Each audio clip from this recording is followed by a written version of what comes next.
नमस्कार मित्रों, आज के इस वीडियो में एक बार फिर से आप सभी का बहुत बहुत हार्दिक स्वागत है। हम आशा करते हैं कि आप सभी स्वस्थ होंगे, मस्त होंगे और पूरी तरह से अपनी तैयारी में व्यस्त होंगे। तो मित्रों, आज के इस वीडियो में हम भक्ति काल से संबंधित सभी महत्वपूर्ण प्रश्नों को व्याख्यात्मक तरीके से हल करेंगे और इसके साथ ही इन्हें ट्रिक की सहायता से याद करने का भी प्रयास करेंगे। तो यह वीडियो आप सबके लिए बहुत ही महत्वपूर्ण है, इसलिए इस वीडियो को आप लोग अंत तक जरूर देखें। तो जैसा कि स्क्रीन पर आप देख पा रहे हैं, संख्या 51, चित्रावली कृति के नायक एवं नायिका हैं। विकल्प ए रत्नसेन और पद्मावती, विकल्प बी राजकुंवर और इंद्रावती, विकल्प सी चंदा और लोरिक, या फिर विकल्प डी सुभान और चित्रावली। तो प्रश्न संख्या 51 आपको सोच समझकर उत्तर देना है कि जो चित्रावली कृति किसकी है, उस्मान की है, उसके नायक और नायिका कौन है। आपके पास है 1 सेकंड का टाइम और सोच समझकर आप इसका उत्तर दीजिए। तो बिल्कुल धीरे धीरे आप सभी का उत्तर आता हुआ कि सर प्रश्न संख्या 51 के विकल्प डी को लॉक किया जाए। विकल्प डी नायक सुभान और नायिका चित्रावली इज राइट आंसर। तो प्रश्न संख्या 51 का आई थिंक सारे भाई बहन सही कर लिए होंगे। सुभान की बात करें तो सुभान नेपाल के राजकुमार हैं और चित्रावली की बात अगर की जाए तो रूपनगर की राजकुमारी हैं, इसे ध्यान में रखिएगा। विकल्प सी में आप देख रहे हैं चंदा और लोरिक, ये बिल्कुल चंदायन के नायक और नायिका हैं। राजकुंवर और इंद्रावती की बात करें तो इंद्रावती के नायक और नायिका हैं। और यहाँ पर बात करें रत्न सिंह और पद्मावती की, तो आप लोग बहुत अच्छी तरह से जान रहे हैं कि पद्मावत के नायक रत्नसेन और नायिका हैं पद्मावती। ठीक है, तो इस प्रकार से आपने प्रश्न संख्या 51 का विकल्प डी को सही किया है। ठीक है, और इस प्रश्न के माध्यम से आप चार रचनाओं के नायक और नायिकाओं से परिचित हुए होंगे, तो इसे आप कहीं पर नोट कर लें। निश्चित रूप से ऐसा प्रश्न जो है आपकी परीक्षा के दृष्टिकोण से बहुत ही कारगर होने वाले हैं और निश्चित रूप से यहाँ से प्रश्न आपकी परीक्षा में दिखाई देगा। ये टॉपिक वार प्रश्नोत्तरी मेरे द्वारा प्रत्येक दिन कराई जाती है और रविवार को टीजीटी पीजीटी हिंदी के पाठ्यक्रम से संबंधित 125 महत्वपूर्ण प्रश्न एज इट इज जैसे आपके पेपर में आता है हूबहू उसी तरह से एक प्रश्नावली आपको दी जाती है और ढेर सारे भाई बहन जुड़ते हैं। तो हम आशा करेंगे जो लोग चैनल पर नए हैं वो भी रविवार को सुबह 7 बजे 125 प्रश्न वाली प्रश्नोत्तरी में जरूर जुड़ें। ठीक है, प्रश्न संख्या 52 है कि नूर मोहम्मद के विषय में असंगत कथन है। नूर मोहम्मद के विषय में कौन सा कथन असंगत है। विकल्प ये कह रहे हैं कि कृति इनकी इंद्रावती एवं अनुराग बांसुरी है। विकल्प भी इंद्रावती के नायक राजकुमार और नायिका इंद्रावती हैं। विकल्प सी नूर मोहम्मद अकबर के समकालीन थे, या फिर विकल्प डी फारसी भाषा में इनका ग्रंथ है रजतुल हकायक। सोच समझ के उत्तर देना है।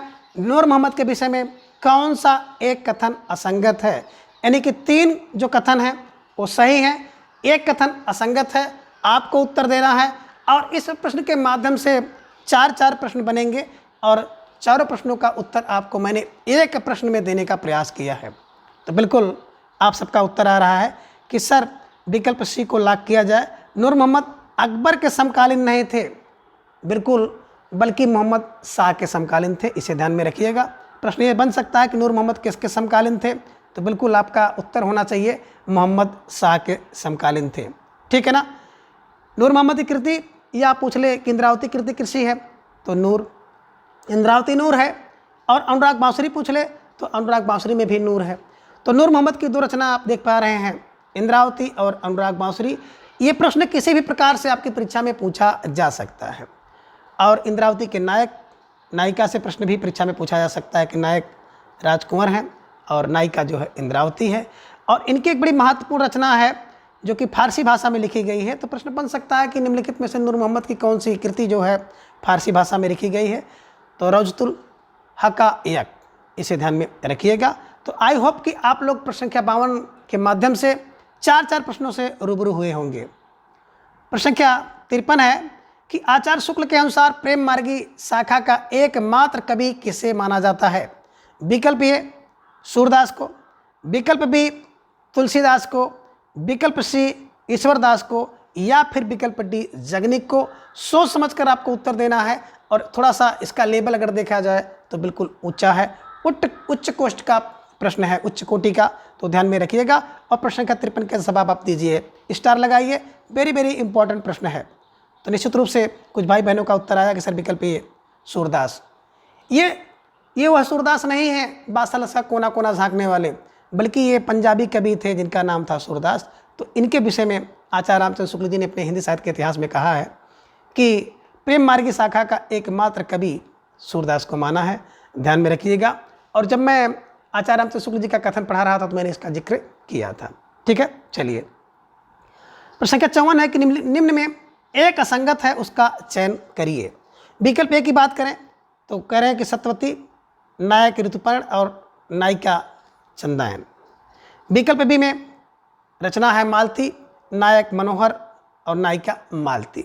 विकल्प सी में रचना मृगावती और जो लोरिक व चंदा इसके नायक नायिका हैं। विकल्प सी में है रूप मंजरी, नायक कृष्ण और नायिका बिल्कुल रूप मंजरी हैं। तो ये ध्यान में आपको रखना होगा। यहाँ पे थोड़ा सा सुधार लीजिए, ऋतुपर्ण व सत्यवती कर लीजिएगा। तो ये टाइपिंग में थोड़ा सा गलती हो गई है, इसको सुधार लीजिएगा, है ना। सत्यवती में ऋतुपर्ण और सत्यवती में ऋतुपर्ण और सत्यवती को करिएगा, मालती में मनोहर और मालती करिएगा, मृगावती में लोरिक और चंदा को करिएगा, और रूप मंजरी में कृष्ण और रूप मुरारी को करिएगा। अब आपको प्रश्न संख्या 54 का उत्तर देना है कि कौन एक असंगत है, और जो असंगत है उसी का चयन करना है। तो बिल्कुल आप सबका उत्तर अब आ गया कि सर विकल्प सी को लॉक किया जाए। बिल्कुल, मृगावती में लोरिक और चंदा नहीं है बल्कि चंदायन में है, इसे ध्यान में रखिएगा। और प्रश्न संख्या 54 का विकल्प सी को आप सही करिएगा, ठीक है ना। बात करें सत्यवती तो सत्यवती के नायक ऋतुपर्ण है और नायिका सत्यवती हैं। मालती की बात करते हैं तो मनोहर और मालती इसके नायक नायिका हैं, इसे ध्यान में रखिएगा। और यहाँ पर आपने देखा कि रूप मंजरी में कृष्ण और रूप मंजरी नायक और नायिका के रूप में चित्रित है। मृगावती की बात की जाए जो आप देख रहे हैं प्रश्न संख्या 54, तो मृगावती की बात करेंगे तो इसमें जो राजकुमार और मृगावती इसके नायक नायिका हैं, राजकुमार और मृगावती, ये ध्यान में रखिएगा, ठीक है ना। तो इस प्रकार से आपने प्रश्न संख्या 54 का विकल्प सी को सही किया। प्रश्न संख्या 55 है कि नयन जो देखा नयन था, निर्मल नीर शरीर, हसत जो देखा हंस भा, दसन ज्योति नगहीर। पंक्ति के रचनाकार कौन है? विकल्प ये कह रहे हैं कि मुल्ला दाऊद चंदायन, कुतुबन मृगावती, जायसी पद्मावत, या फिर मंझन की मधुमालती से है। सोच समझकर आपको उत्तर देना है। प्रश्न संख्या 55 का बड़ा महत्वपूर्ण प्रश्न है और आपका उत्तर आया कि सर विकल्प सी को लॉक किया जाए। तो प्रश्न संख्या 55 का विकल्प सी जायसी की पंक्ति है और उनकी रचना जो पद्मावत है, पद्मावत से लिया गया है। तो प्रश्न संख्या 55 का विकल्प सी जायसी पद्मावत इज राइट आंसर। प्रश्न संख्या 56 है कि सूफी कवियों के विषय में सही नहीं है। एक कथन सही नहीं है, उसका उत्तर आपको देना है। कथन ए है कि परमात्मा को स्त्री माना है, कथन बी आत्मा को पुरुष माना है, कथन सी है कि परमात्मा को पुरुष माना, और कथन डी है आत्मा को स्त्री माना है। आप कह रहे हैं कि इसके आधार पर आपको उत्तर देना है कौन सही नहीं है। विकल्प ए कह रहे हैं कि यह सही नहीं है, यानी कि परमात्मा को स्त्री माना। विकल्प बी कह रहे हैं कि विकल्प बी ही भी सही है, आत्मा को पुरुष माना। विकल्प सी कह रहे हैं कि विकल्प बी और सी सही है, या फिर विकल्प डी, सी और डी। तो आज से पूछा जा रहा है कौन सही नहीं है। अब बिल्कुल अगर आप आएंगे विकल्प डी में तो आप देखेंगे सी और डी, है ना। परमात्मा को पुरुष नहीं माना गया है और आत्मा को स्त्री नहीं माना गया है ना, यही असंगत है, ध्यान में रखिएगा। और प्रश्न संख्या 56 के विकल्प डी को आप सही करिएगा, ठीक है ना। सही जवाब आपका मिल गया विकल्प डी, ये असंगत है। आप देखेंगे सूफी कवियों में परमात्मा को स्त्री माना गया है और आत्मा को पुरुष माना गया है, ये तो सही है ना। और पूछ रहे कौन सही नहीं है, तो निश्चित रूप से विकल्प सी और डी, और विकल्प सी और डी विकल्प डी के अंतर्गत है, ठीक है ना। तो इस प्रश्न को निश्चित रूप से आपको सोच समझकर उत्तर देना था। ढेर सारे भाई बहन इस पर गच्चा खा गए हैं। फिलहाल गच्चा खाना जरूरी भी है, क्योंकि परीक्षा से पहले परीक्षा हो जाए तो बहुत अच्छी बात है, ठीक है। प्रश्न संख्या 57 है कि श्रद्धा एवं प्रेम का नाम भक्ति है, किसका कथन है? तो श्रद्धा एवं प्रेम का नाम ही भक्ति है, ये कथन किसका है? विकल्प ये कह रहे हैं हजारी प्रसाद द्विवेदी का कथन, विकल्प बी रामचंद्र शुक्ल, विकल्प सी डॉक्टर बच्चन सिंह, या फिर विकल्प डी डॉक्टर रामकुमार वर्मा है। सोच समझकर आपको उत्तर देना है कि श्रद्धा एवं प्रेम का नाम भक्ति है, किसका कथन है? प्रश्न संख्या 57 आपकी स्क्रीन पर दिख रहा है। तो सोच समझकर और निश्चित रूप से आप सबका उत्तर आया कि सर विकल्प बी रामचंद्र शुक्ल को लॉक किया जाए। तो Ramchandra Shukla is right answer. देखिए, भक्ति और श्रद्धा और भक्ति और प्रेम सब राम से करो, राम से करो, राम से करो, राम फॉर राम, इसे ध्यान में रखिएगा। ठीक है, चलिए। प्रश्न संख्या 58 है कि निम्न में एक सुमेलित नहीं है और जो सुमेलित नहीं है उसी को आपको विकल्प के रूप में चयनित करना है। विकल्प ये कह रहे हैं कि श्री संप्रदाय रामानुजाचार्य का, विकल्प बी ब्रह्म संप्रदाय मध्वाचार्य का, विकल्प सी रुद्र संप्रदाय विष्णु स्वामी और वल्लभाचार्य का, या फिर विकल्प डी जो है सनकादि संप्रदाय चरकानंद का। तो सोच समझकर आपको उत्तर देना है। प्रश्न संख्या 58 का कौन एक सुमेलित नहीं है, और आसान सा प्रश्न है और बहुत महत्वपूर्ण प्रश्न है। निश्चित रूप से अगर इस प्रकार से प्रश्न अगर आप गलत करते हैं तो चयन से बाहर होने की ढेर सारी संभावना रहती है, क्योंकि वही भाई बहन मित्र चयनित होते हैं जो समान स्तर के प्रश्नों को गलत नहीं करते हैं, क्योंकि कठिन वाला प्रश्न तो ज़्यादातर लोगों का गलत होता है, ठीक है ना। लेकिन अगर आसान सा प्रश्न गलत हो गया तो निश्चित रूप से आपके लिए मिनट में आना कठिन हो जाता है। तो इसलिए आसान से प्रश्नों को आपको बिल्कुल सही करना है। और प्रश्न संख्या 58 का विकल्प डी आपका उत्तर आया। किसी सनका संप्रदाय के जो संस्थापक हैं वो बिल्कुल निम्बारकाचार्य हैं, इसे ध्यान में रखिएगा। और प्रश्न संख्या 58 के विकल्प डी को आप सही करिएगा। बाकी श्री रामानुज, श्री राम है तो श्री रामानुज, ब्रह्म माधव है तो माधवाचार्य, रुद्र शुद्ध विष्णु है, ध्यान में रखिएगा, विष्णु और वल्लभ है, ये ध्यान में रखिएगा। और सनकता व्यक्ति कब? जब निम्न खा लेता है ना, तो निम्न थोड़ा कड़वा होती है तो सनक जाता है। और इसकी अगर आपको विस्तृत क्लास देखनी है तो आप जाकर के चैनल के प्लेलिस्ट पर देख सकते हैं। टीजीटी हिंदी या पीजीटी हिंदी की जो प्लेलिस्ट है उसको ओपन कर लीजिएगा। सारी क्लास विस्तृत रूप से है और टिक से है, व्याख्यात्मक तरीके से है, निश्चित रूप से आपको लाभ पहुंचेगा। ठीक है, चलिए। प्रश्न संख्या 59 है कि निम्न में अलवार के विषय में सत्य है। अब अलवार के विषय में कौन सा कथन सत्य है, सोच समझ कर इसको उत्तर देना है। प्रश्न संख्या 59 का विकल्प ये कह रहे हैं कि ये दक्षिण भारत के वैष्णव भक्त अलवार कहलाए। विकल्प भी अलवारों ने कृष्ण और राम दोनों की आराधना की है। विकल्प सी अलवारों की संख्या 12 व संबंध दक्षिण भारत से है। और विकल्प डी है उपयुक्त सभी सही हैं।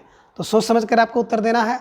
और निश्चित रूप से इस प्रश्न का अंक बोनस था और सबको मिला कि सर विकल्प डी उपयुक्त सभी इज राइट आंसर।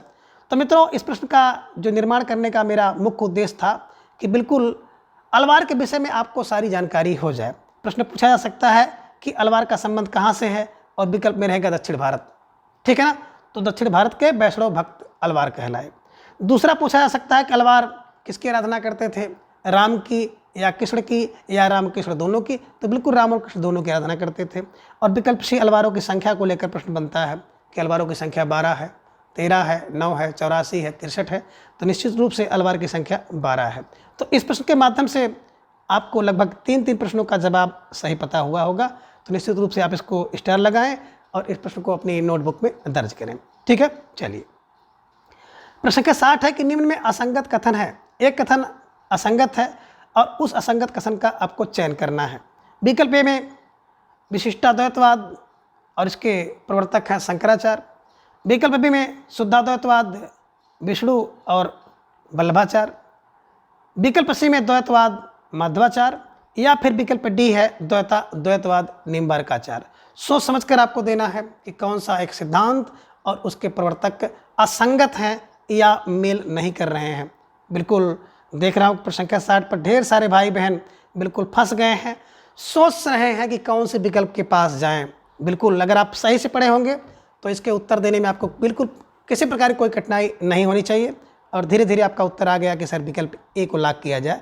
विशिष्टाद्वैत अभी आपने देखा था रामानुजाचार्य का है, शंकराचार्य का तो स्मार्ट संप्रदाय है, स्मार्ट है। मैंने बताया था कि शंकर स्मार्ट हैं। स्मार्ट इसलिए हैं कि वो कौन सा वस्त्र पहनने कोई गारंटी नहीं है ना। तो स्मार्ट कौन है? शंकर है कि कभी सांप गले में लपेट लिए, भस्म को बिल्कुल अपने शरीर में लेप लिया, और क्या है मृग की छाल को पहन लेते हैं, सिंह की छाल को पहन लेते हैं, तो कुछ भी पहन लेते हैं, है ना। तो ये ध्यान में रखिएगा। निराला अद्वैत कौन है? तो अद्वैत तो बिल्कुल ध्यान में रखिएगा, है ना, शंकराचार्य स्मार्ट संप्रदाय। विशिष्टाद्वैत की बात करते हैं तो विशिष्ट है रामानुजाचार्य, ध्यान में रखिएगा। यहाँ पे रामानुजाचार्य होना चाहिए था। और प्रश्न संख्या 60 का विकल्प ए यही असंगत है। शुद्ध विष्णु और वल्लभ हैं, तो विष्णु स्वामी और वल्लभाचार्य। द्वैत द्वैत द्वैत है माधव, माधव द्वैत है। और द्वैताद्वैत निम्न, जब निम्न खा लोगे तो द्वैत द्वैत करते हैं ना, तो ये ध्यान में रखिएगा। और प्रश्न संख्या 60 के विकल्प ए को आप सही करिएगा। ठीक है। प्रश्न संख्या 61 है कि निम्न में किस संप्रदाय में राम को आराध्य माना गया है? विकल्प ए कह रहे हैं कि श्री संप्रदाय में, विकल्प बी ब्रह्म संप्रदाय में, विकल्प सी रुद्र संप्रदाय में, या फिर विकल्प डी सनकादि संप्रदाय में। प्रश्न है कि किसमें राम को आराध्य माना गया है। तो ये जो 4 विकल्प आप देख रहे हैं, 3 में कृष्ण को आराध्य माना गया है और 1 विकल्प में राम को आराध्य माना गया है। और आपको चयन करना है कि किसमें राम को आराध्य माना गया है। आसान सा प्रश्न और महत्वपूर्ण प्रश्न। आप सबका जवाब बिल्कुल आ गया कि सर विकल्प ए को लॉक किया जाए कि श्री संप्रदाय में। बिल्कुल श्री संप्रदाय में राम को आराध्य माना गया, बाकी ब्रह्म रुद्र और सनकाद संप्रदाय में कृष्ण को आराध्य माना गया है। ये ध्यान में रखिएगा और आप इसको अपनी नोटबुक में दर्ज करते चलिएगा। ठीक है, चलिए। प्रश्न संख्या 62 है कि शंकराचार्य के विषय में असंगत कथन है। विकल्प ये कह रहे हैं कि इनका जन्म 8वीं सदी केरल में हुआ था। विकल्प बी आदित्यवाद की स्थापना एवं प्रस्थानत्री की भाष्य लिखा है। विकल्प सी श्री संप्रदाय के प्रवर्तक और गुरु इनके गोविंद योगी हैं। विकल्प डी प्रच्छन्न बौद्ध कहलाते थे। तो सोच समझ कर उत्तर देना है। प्रश्न संख्या 62 का कि शंकराचार्य के विषय में कौन एक असंगत है। बिल्कुल आप सबका उत्तर आ गया कि सर विकल्प सी को लॉक किया जाए, है ना। शंकराचार्य की बात करते हैं तो इनका श्री संप्रदाय नहीं बल्कि स्मार्त संप्रदाय है और इनके गुरु और योगी तो सही है ना। तो बिल्कुल ध्यान में रखिएगा कि शंकराचार्य का जन्म 8वीं सदी में हुआ था, केरल में हुआ था, बिल्कुल सही है। आद्वैतवाद की स्थापना इन्होंने की थी, प्रस्थानत्रयी की भाष्य लिखा था और ये प्रच्छन्न बौद्ध के नाम से जाने जाते हैं। तो ये सारे के सारे विकल्प बिल्कुल सही हैं। लेकिन बात करें विकल्प सी की तो श्री संप्रदाय नहीं बल्कि आद्वैतवाद और स्मार्त संप्रदाय, स्मार्त संप्रदाय ध्यान में रखिएगा। तो निश्चित रूप से प्रश्न संख्या 62 का जो जवाब सही होगा वो सही जवाब विकल्प सी इज राइट आंसर। ठीक है, चलिए। प्रश्न संख्या 63 दक्षिण भारत की मीरा किसे कहा जाता है। विकल्प ए मीराबाई को, विकल्प बी अंदाल या गोदा को, विकल्प सी महादेवी वर्मा, या फिर विकल्प डी सुभद्रा कुमारी चौहान। सोच समझकर आपको उत्तर देना है। दक्षिण भारत की मीरा किसे कहा जाता है और आप सबका उत्तर आ गया कि सर विकल्प बी अंदाल या गेंदा को, अंदाल या गोदा को दक्षिण भारत की मीरा कहा जाता है। आधुनिक भारत की मीरा महादेवी वर्मा को कहा जाता है। इसे ध्यान में रखिएगा। ठीक है, चलिए। प्रश्न संख्या 64 है कि रामावत संप्रदाय की स्थापना किसने की है। विकल्प ए रामानंद ने, विकल्प बी राघवानंद ने, विकल्प सी बैरागी लोग, या फिर विकल्प डी रामानंद के 12 शिष्यों ने। तो आपको सोच समझ के उत्तर देना है कि रामावत संप्रदाय की स्थापना किसने की है। और इस विकल्प का चयन मैंने बहुत सोच समझ कर किया है। निश्चित रूप से आप सबको इस प्रश्न के माध्यम से बहुत लाभ मिलेगा। बिल्कुल आप सबका उत्तर आया कि सर रामावत संप्रदाय की स्थापना रामानंद ने की है। राघवानंद की बात करें तो मित्रों राघवानंद जो है रामानंद के गुरु हैं। हो सकता है परीक्षा में आपसे प्रश्न ये पूछ ले कि रामानंद के गुरु कौन है, तो बिल्कुल राघवानंद है। अब ये भी प्रश्न आपसे पूछा जा सकता है कि जो रामावत संप्रदाय के लोग हैं वो क्या कहलाए, तो सर वो बैरागी कहलाए। ध्यान में रखिएगा कि जो रामावत संप्रदाय के लोग थे वही आगे चलकर बैरागी कहलाए। और विकल्प डी कभी कभी प्रश्न पूछ लेता है कि रामानंद के कितने शिष्य थे, तो जितने अलवार थे, अलवार बराबर 12 और रामानंद के शिष्य बराबर 12। तो ध्यान में रखिएगा। आपने देखा कि प्रश्न संख्या 64 के माध्यम से आपको ढेर सारी जानकारी एकत्रित की गई, इकट्ठा की गई है और इसका संकलन किया गया है। तो निश्चित रूप से आप इसको कहीं नोट करें, दर्ज करें और अपनी तैयारी को खूब मजबूत करें। मुझे पता है कि आपकी तैयारी बहुत बेहतरीन है, अच्छी है, लेकिन अच्छी तैयारी को और अच्छी करने के लिए मैं आप सबके साथ बिल्कुल प्रतिदिन टॉपिक वार और संडे को बिल्कुल एक 125 प्रश्न वाली प्रश्नावली लेकर उपस्थित रहने का प्रयास करूंगा और रहता भी हूँ। प्रश्न संख्या 65 है कि तपसी शाखा की स्थापना किसने की है। तपसी शाखा की स्थापना किसने की। विकल्प ए पैहारी जी ने, विकल्प बी अग्रदास ने, विकल्प सी केलदास ने, या फिर विकल्प डी है द्वारिकादास ने। सोच समझकर आपको उत्तर देना है प्रश्न संख्या 65 का कि तपसी शाखा की स्थापना किसने की है। तो बिल्कुल धीरे धीरे आपका उत्तर आ गया कि सर विकल्प सी को लॉक किया जाए। विकल्प सी तपसी केलदास, तपसी की आप कह लीजिए तपसी की, है ना, तपसी की ही जय होगी। तपसी की जो तपस्या करेगा, बिल्कुल कठिन परिश्रम करेगा, उसी की जीत होगी। तो तपसी की, तपसी फार तपसी शाखा की फार केलदास इसके बिल्कुल इन्होंने स्थापना किया है, संस्थापक हैं। बात करें पैहारी जी की तो पैहारी जी क्या थे? ये गुरु थे, ध्यान में रखिएगा। अग्र के एवं आप देख पा रहे हैं, ठीक है ना, इनके किलदास के। अग्रदास कौन है? तो बिल्कुल अग्रदास शिष्य थे किलदास के, और द्वारिकादास भी किलदास के शिष्य थे। तो ये ध्यान में रखिएगा। तो निश्चित रूप से आप सबका उत्तर जो बन गया कि तपसी समाज शाखा की स्थापना किलदास ने किया है, ठीक है। चलिए, प्रश्न संख्या 66 है कि निम्न में से कौन सा कथन अग्रदास के विषय में सत्य नहीं है? तो इनमें एक कथन जो है अग्रदास के विषय में सत्य नहीं है, उसी का चयन आपको करना है। विकल्प ए कह रहे हैं कि ये पैहारी दास के शिष्य थे। विकल्प बी, अग्रदास ने रसिक संप्रदाय की स्थापना की, बिल्कुल। विकल्प सी, अग्रदास की गद्दी जयपुर के पास रेवास में है। और विकल्प डी है कि अग्रदास नाभादास के पुत्र थे, है ना। तो अग्रदास के पुत्र नाभादास थे, ये प्रश्न आपसे पूछा गया है। तो आपको उत्तर सही देना है, कौन एक असंगत है कि अग्रदास पैधारी के शिष्य थे, अग्रदास ने रसिक संप्रदाय की स्थापना की, अग्रदास की गद्दी जो है जयपुर के पास रेवास में है, और अग्रदास के जो पुत्र थे नाभादास थे। सोच समझकर आपको उत्तर देना है कि इनमें से कौन सा विकल्प सत्य नहीं है। और आपका उत्तर आ गया कि सर विकल्प डी को लॉक किया जाए। अग्रदास जो है ना, बिल्कुल अग्रदास के पुत्र नाभादास नहीं थे, बल्कि अग्रदास के शिष्य थे, ध्यान में रखिएगा। तो निश्चित रूप से आपका ये प्रश्न बन गया कि नाभा के गुरु अग्रदास थे। अग्रदास की गद्दी कहाँ पे थी? रेवास में थी। अग्रदास ने रसिक संप्रदाय की स्थापना की थी, तो रसिक संप्रदाय की स्थापना किसने किया? अग्रदास ने। अभी आपने देखा तपसी शाखा की, तो किलदास ने। तो ये जो संप्रदाय हैं छोटे छोटे भले हैं, लेकिन कभी कभी आपकी परीक्षा में प्रश्न यहाँ से बन जाता है। शिष्य किसके थे? तो पैहारी दास के थे, ये ध्यान में रखिएगा। और प्रश्न संख्या 66 के विकल्प डी को आप सही करिएगा, ठीक है। चलिए, प्रश्न संख्या 67 है कि निम्न में कौन सी रचना अग्रदास की नहीं है? विकल्प ए रामाष्टयाम, विकल्प बी ध्यान मंजरी, विकल्प सी हितोपदेश उपखान बावनी, या फिर विकल्प डी भक्तमाल। तो सोच समझकर आपको उत्तर देना होगा कि कौन सी एक रचना जो है बिल्कुल नाभादास की नहीं है। प्रश्न संख्या 68 का आपको उत्तर सोच समझकर देना होगा। तो बिल्कुल आप सबका उत्तर आ गया कि सर विकल्प डी को लॉक किया जाए, भक्तमाल, है ना। तो भक्तमाल की बात अगर की जाए, अग्रदास की रचना नहीं है, बल्कि नाभादास की रचना है ना।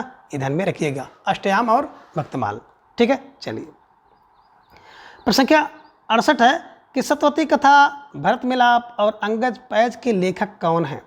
विकल्प ए ईश्वरीदास, विकल्प बी ईश्वर प्रसाद, विकल्प सी ईश्वर दास, या विकल्प डी है दास ईश्वरी। तो सोच समझकर आपको उत्तर देना होगा। ये तीन रचनाएं हैं, बड़ी महत्वपूर्ण रचनाएं हैं, स्टार लगा लीजिए, और परीक्षा में पूछी जाती हैं। तो जो भाई बहन नई अभी तैयारी कर रहे हैं टीजीटी पीजीटी की, तो उनको इस प्रश्न को रट लेना चाहिए। निश्चित रूप से आप सबका उत्तर आया कि सर विकल्प सी ईश्वर दास इज राइट आंसर, है ना। तो ईश्वर दास सत्यवती कथा, ईश्वर की कथा सत्य है, भरत से मिलकर जाते हैं और ईश्वर का दास बनते हैं, और अंगज पैज ईश्वरी दास, ये तीन रचनाएं ईश्वरी दास की हैं, ध्यान में रखिएगा। प्रश्न संख्या 69 है कि आचार्य रामचंद्र शुक्ल के अनुसार तुलसी दास हैं। विकल्प ये कह रहे हैं कि स्मार्ट शंकर हैं, विकल्प बी स्मार्ट वैष्णव हैं, विकल्प सी स्मार्ट कवि हैं, या फिर विकल्प डी स्मार्ट ब्रह्म हैं। तो सोच समझकर आपको देना है प्रश्न संख्या 69 का जवाब कि आचार्य शुक्ल के अनुसार तुलसीदास हैं। तो बिल्कुल आप सबका जवाब आ गया कि सर विकल्प बी, है ना, स्मार्ट वैष्णव। बा से वैष्णव, बा से बी, ध्यान में रखिएगा। तुलसीदास क्या है? बी स्मार्ट, है ना, स्मार्ट वैष्णव, ठीक है। चलिए, प्रश्न संख्या 70 है कि हिंदी काव्य की प्रवणता के युग का आरंभ गोस्वामी तुलसीदास से हुआ, यह कथन किसका है? प्रश्न संख्या 70, सोच समझ के उत्तर आपको देना होगा। हिंदी काव्य की प्रवणता के युग का आरंभ गोस्वामी तुलसीदास से हुआ, यह कथन किसका है? विकल्प ए हजारी प्रसाद द्विवेदी का, विकल्प बी राम कुमार वर्मा का, विकल्प सी रामचंद्र शुक्ल का, या फिर विकल्प डी बच्चन सिंह का। तो सोच समझकर आपको उत्तर देना है कि हिंदी काव्य की प्रवणता का युग का प्रारंभ गोस्वामी तुलसीदास से हुआ, किसका कथन है? ये ध्यान में आपको रखना है। तुलसीदास से हुआ है, और तुलसी के प्रिय हैं रामचंद्र, तो रामचंद्र शुक्ल जी ने कथन कहा है, इसे ध्यान में रखिएगा। तो प्रश्न संख्या 70 का विकल्प सी को आप ध्यान में रखिएगा। तुलसी के प्रिय राम हैं, ध्यान में रखिएगा, ठीक है। चलिए, प्रश्न संख्या 71 है कि तुलसीदास के विषय में सही नहीं है, यानी कि ढेर सारे कथन तुलसीदास जी के विषय में है, तो विद्वानों द्वारा कहे गए हैं। तो कौन सा विद्वान, कौन सा कथन जो है सुमेलित नहीं है, इसका आपको चयन करना है। विकल्प ए कह रहे हैं कि तुलसीदास को कलिकाल का वाल्मीकि कहा नाभादास ने। विकल्प बी में मुगल काल का महान व्यक्तित्व या व्यक्ति स्मिथ ने कहा है। विकल्प सी बुद्धदेव के बाद सबसे बड़ा लोकनायक ग्यरसन ने कहा, या फिर विकल्प डी जाति कवि डॉक्टर बच्चन सिंह ने कहा है। तो सोच समझकर आपको उत्तर देना है कि कौन सा एक सही नहीं है। अब धीरे धीरे आप सबका उत्तर आना शुरू हो गया कि सर प्रश्न संख्या 71 के विकल्प डी को आप लॉक करें। जातीय कवि कौन? तुलसीदास को डॉक्टर बच्चन सिंह ने नहीं कहा है, बल्कि डॉक्टर रामविलास शर्मा जी ने कहा है। इसे ध्यान में रखिएगा। व्यक्ति जाति में विलास करता है, तो जातीय विलास ध्यान में रखिएगा। और प्रश्न संख्या 71 के विकल्प डी को आप हमेशा के लिए दिमाग में बैठा लीजिएगा। प्रश्न संख्या 72 है कि तुलसी की गुरु परंपरा का सही क्रम है। विकल्प ए में कह रहे हैं कि राघवानंद, फिर अनंतानंद, नरहयानंद, तुलसीदास और रामानंद। विकल्प बी में है राघवानंद, रामानंद, अनंतादास, नरहरदास और तुलसीदास। विकल्प सी में राघवानंद, अनंतानंद, नरहरदास, तुलसीदास और रामानंद। और विकल्प डी में रामानंद, अनंतादास, नरहरदास, तुलसीदास और राघवानंद। तो अब कैसे इसे दिमाग में रखें हैं कि तुलसी की जो गुरु परंपरा है उसका सही कालक्रम या क्रम कौन है। तो सबसे पहले देखिए राघवानंद है। विकल्प बी में देख रहे हैं राघवानंद। राघवानंद यहाँ पे 3 देख रहे हैं, यहाँ पर भी हैं, यहाँ पर भी हैं। लेकिन राघवा के बाद फिर रामानंद का नंबर आता है, तो रामानंद आपको मिलेंगे केवल और केवल विकल्प बी में। तो राघव रामानंद और इसके बाद अनंतानंद, फिर नरहयानंद और फिर उसके बाद तुलसीदास है। अब कैसे दिमाग में रखें? तो देखिए राघव और राम का अंत, राघव और राम का अंत हुआ, तो राघव को पहले फिर राम का, राघव रामा का अंत, आ से अनंता, ना से नरहयानंद, तू से तुलसी। तो अंतु अंतु अनंता नरहर तुलसी, अनंता नरहर तुलसी, राघव रामा अंतु, है ना। अंत में क्या होता है? राघव रामा अंतु, राघव रामा अंतु, राघव रामा नाम लेकर के अंतु होता है। ये तुलसी की गुरु परंपरा है, ठीक है। ये ध्यान में रखिएगा और इसी ट्रिक से आप याद करने का प्रयास करिएगा, ठीक है। चलिए प्रश्न संख्या 73 के निम्न में कौन एक तुलसीदास के स्नेही मित्रों में नहीं आते हैं। विकल्प ए में कह रहे हैं कि रहीम और टोडर, विकल्प बी में नाभादास, विकल्प सी में है मान सिंह और मधुसूदन स्वामी और विकल्प डी में है पूर्णमल खत्री। तो तुलसीदास के स्नेही मित्रों में नहीं आते हैं। इसको सोच समझ के उत्तर आपको देना होगा और यहाँ पे डबल स्टार लगा लीजिए, क्योंकि इस तरह के प्रश्न जो हैं इसमें पेपर सेटर द्वारा निर्माण किए जा रहे हैं, तो कहीं से भी और कुछ भी प्रश्न आ सकता है। इसलिए सारे तथ्यों को छानबीन करके आपको पढ़ते हुए चलना है। बिल्कुल आपका जवाब आ गया कि सर विकल्प डी को लॉक किया जाए। भक्त पूर्णमल खत्री जो हैं ये तुलसीदास के स्नेही मित्रों में नहीं आते हैं। बाकी रहीम टोडर, नाभादास, मान सिंह और मधुसूदन स्वामी है ना, उनके समय के थे और उनके मित्रों में इनकी गणना की जाती है। भक्त पूर्णमल खत्री की बात करें तो यही हैं जो कि वल्लभाचार्य के शिष्य थे, जिन्होंने श्री पर्वत पर श्री कृष्ण के मंदिर की स्थापना किया और उसी मंदिर पर अष्टछाप कवियों की स्थापना होती है और अष्टछाप कवियों का अलग अलग काम जो है डिवाइड किया जाता है, ठीक है। चलिए प्रश्न संख्या 74 है कि 4 गांव के ठाकुरों मन के महामयी तुलसी या कलिकाल में आधे टोडर दीप, यह पंक्ति किसकी है। विकल्प ए कह रहे हैं कि तुलसीदास की, विकल्प बी टोडरमल की, विकल्प सी नाभादास की या फिर विकल्प डी मधुसूदन स्वामी की। प्रश्न संख्या 74 का सोच समझकर आपको उत्तर देना होगा, ये पंक्ति किसकी है। तो निश्चित रूप से आप सबका उत्तर आ गया कि सर यहाँ पे टोडर था तो टोडर से हमने टोडरमल लगा दिया, है ना। टोडरमल की पंक्ति है, ध्यान में रखिएगा। और कब की है? जब तुलसीदास की मृत्यु हो जाती है। तो तुलसीदास की मृत्यु पर भक्त टोडरमल ने कहा है कि 4 गांव के ठाकुरों मन के महामही तुलसी या कलिकाल में आधे टोडर दीप, ध्यान में रखिएगा। कभी कभी ये प्रश्न ये भी बन सकता है किसकी मृत्यु पर, है ना। बिल्कुल इस लाइन को कहा गया है टोडरमल द्वारा, तो आपके दिमाग में आ जाना चाहिए कि टोडरमल द्वारा तुलसीदास की मृत्यु पर कहा गया है। और एक पंक्ति आपने और पढ़ी होगी इसके पूर्व, गोरी सेवा सोच पर मुख पर डाले केस, आमिर खुसरो की पंक्ति है ख्वाजा मोइनुद्दीन चिश्ती की मृत्यु पर, जो कि इनके गुरु थे, ठीक है। तो ये सब सारी चीज़ों को आपको संकलित करना है, इकट्ठा करना है, उसको 4-6 बार देखना है, ठीक है। चलिए प्रश्न के 75 है कि तुलसीदास कृति 5 लघु कृतियों में कौन एक नहीं है। अब जो 5 लघु कृतियाँ हैं उनमें एक नहीं है, उसको आपको चयन करना है कि कौन सी कृति उसमें नहीं है। विकल्प ए में आप देख पा रहे हैं वैराग्य संदीपनी और रामलला चू। विकल्प बी में जानकी मंगल और पार्वती मंगल है। विकल्प सी में परवय रामायण है और विकल्प डी में है कवितावली। तो सोच समझकर आपको उत्तर देना है प्रश्न संख्या 75 का कि तुलसी कृति 5 लघु कृतियों में कौन एक नहीं है। तो निश्चित रूप से आपके पास जो विकल्प डी है ये सही ऑप्शन है कि विकल्प डी कवितावली की बात करें तो कवितावली जो है 5 लघु कृति में के अंतर्गत नहीं आता है। बाकी बैराग संदीपनी, रामलाल नाचू, जानकी मंगल, पार्वती मंगल और परवय रामायण ये 5 लघु जो इनकी कृतियाँ उसके अंतर्गत आता है। तो ध्यान में रखिएगा और प्रश्न संख्या 75 के विकल्प डी को आप सही कर लीजिएगा। इसे कैसे याद करें तो देखिए यहाँ पर बैर और बर ध्यान में रखिएगा। बैर बर किससे? राम से, है ना। तो रामलला से बैर और बर नहीं करते हैं कौन? जानकी मंगल और पार्वती मंगल। तो मंगल वाला दोनों ले लीजिएगा, एक बैर और बर ले लीजिएगा और एक रामलला नाचू ले लीजिएगा, लघु में है। बाकी शेष जो बच जाते हैं वो दीर्घ में है, ठीक है ना। 75 कि तुलसीदास की प्रथम एवं अंतिम रचना है। विकल्प ये कह रहे हैं कि वैराग्य संदीपनी और कवितावली। विकल्प बी कवितावली और वैराग्य संदीपनी।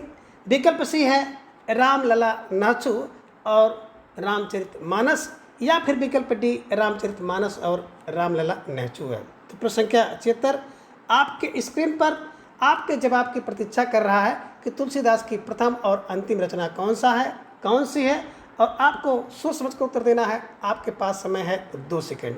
और मित्रों इस प्रकार के जो प्रश्न हैं उन सभी प्रश्नों को सम्मिलित करने का मेरा एकमात्र उद्देश्य है कि किस प्रकार से आपकी परीक्षा में प्रश्न आ सकते हैं उसको ध्यान में रखते हुए प्रत्येक दिन आपको सुबह 7 बजे टॉपिक वार प्रश्नावली बिल्कुल मिल रही है और प्रत्येक रविवार को 125 टीजीटी पीजीटी से संबंधित प्रश्न आपको देखने को मिलते हैं।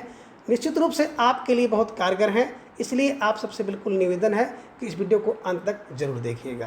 तो बिल्कुल आप सबका उत्तर आ गया कि सर विकल्प ये वैराग्य संदीपनी और कवितावली क्या है तुलसीदास की प्रथम और अंतिम रचना है। प्रथम क्या है?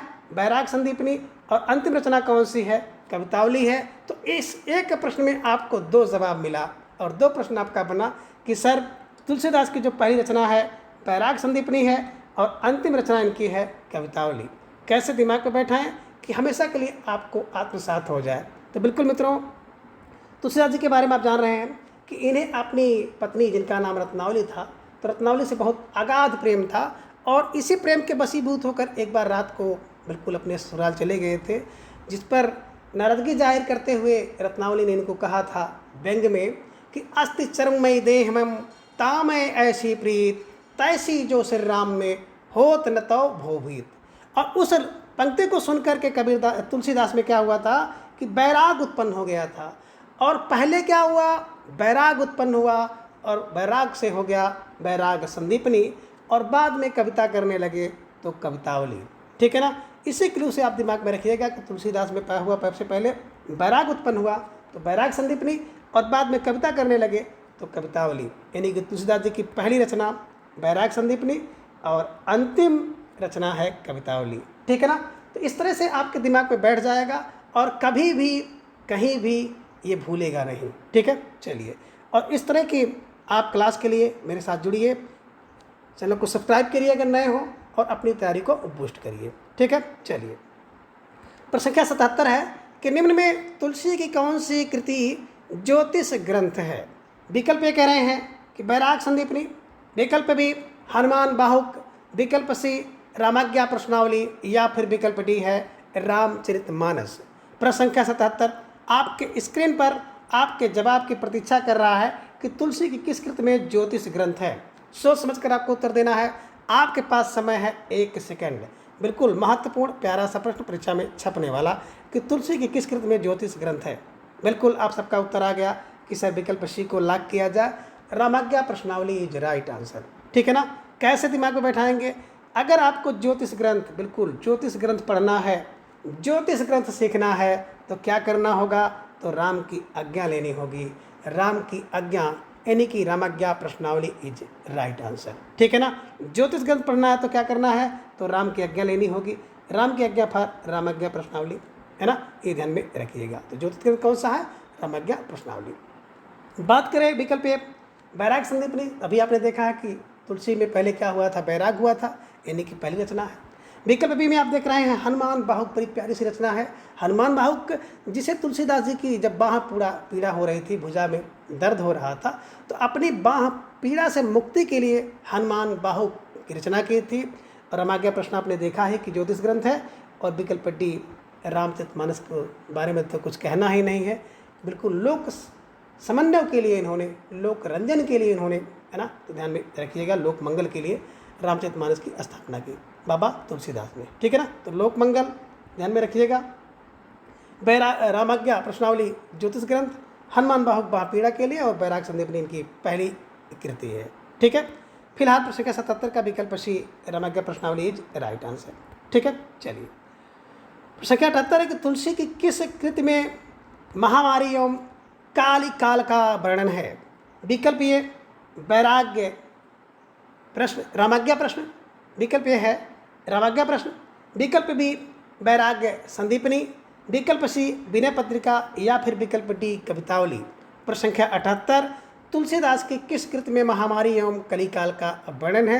जवाब आपको सोच समझ कर देना है। प्रश्न संख्या 78 आपके जवाब की प्रतीक्षा कर रहा है। तो बिल्कुल आप सबका उत्तर धीरे धीरे अब टहलते हुए आ गया कि सर विकल्प डी को लॉक किया जाए, कवितावली इज राइट आंसर। बात करें कवितावली की, तो तुलसीदास की अंतिम रचना है कवितावली, और इसी कवितावली में महामारी एवं कलिकाल के आगमन का, कलिकाल के प्रभाव का वर्णन है।